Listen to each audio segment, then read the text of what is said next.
Hi అండి. ఇక్కడ నేను కరివేపాకు పొడి ట్రై చేస్తున్నాను. సో, దానికి ముందుగా కరివేపాకుని వాష్ చేసుకుంటున్నాను మంచిగా. సో, వాష్ చేసుకున్న దాన్ని ఇలా స్ట్రైనర్‌లో పెట్టి ఇలా స్ట్రెయిన్ చేస్తున్నా ఏమన్నా ఎక్సెస్ వాటర్ ఉంటే పోవడానికి. నెక్స్ట్ ఇక్కడ నేను కరివేపాకు తీసుకొని నాకు ఏవైతే యూజ్ అవుతాయో అవన్నీ ముందు పెట్టుకున్నా. కరివేపాకు, ఎండుమిర్చి, ధనియాలు అండ్ ఇక్కడ పచ్చిశనగపప్పు అండ్ మినపగుళ్ళు అండ్ లాస్ట్ వెల్లుల్లిపాయ.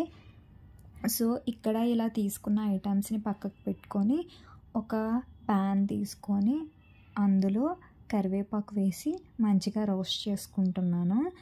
ఇక్కడ కరివేపాకు బాగా రోస్ట్ అవ్వాలి, అందులో ఉన్న వాటర్ కూడా వెళ్ళిపోవాలి.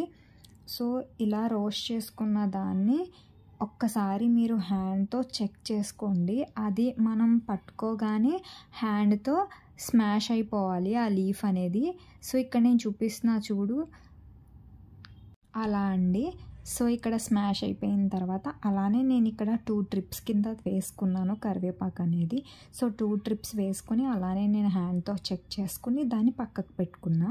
ఇక్కడ ఒక బౌల్ తీసుకున్నాను కదా, సేమ్ ఆ బౌల్లోనే మళ్ళీ ఆయిల్ వేసేసి పచ్చిశనగపప్పు, మినపగుళ్ళు కూడా అందులో వేసేసి మంచిగా రోస్ట్ చేసుకుంటున్నాను. అవి కొంచెం గోల్డిష్ బ్రౌన్ కలర్ వచ్చే వరకు వాటిని రోస్ట్ చేసుకుంటున్నాను.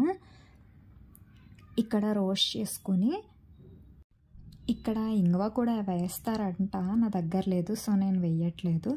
సో, ఇందులోనే ఇప్పుడు ధనియాలు, ఎండుమిర్చి ఉన్నాయి కదా, వాటిని కూడా నేను వేసేసి మంచిగా రోస్ట్ చేసుకుంటున్నాను. సో, లాస్ట్ కొంచెం చింతపండు కూడా వేసి మంచిగా కలుపుకొని దాన్ని గ్రైండర్ చేస్తున్నాను.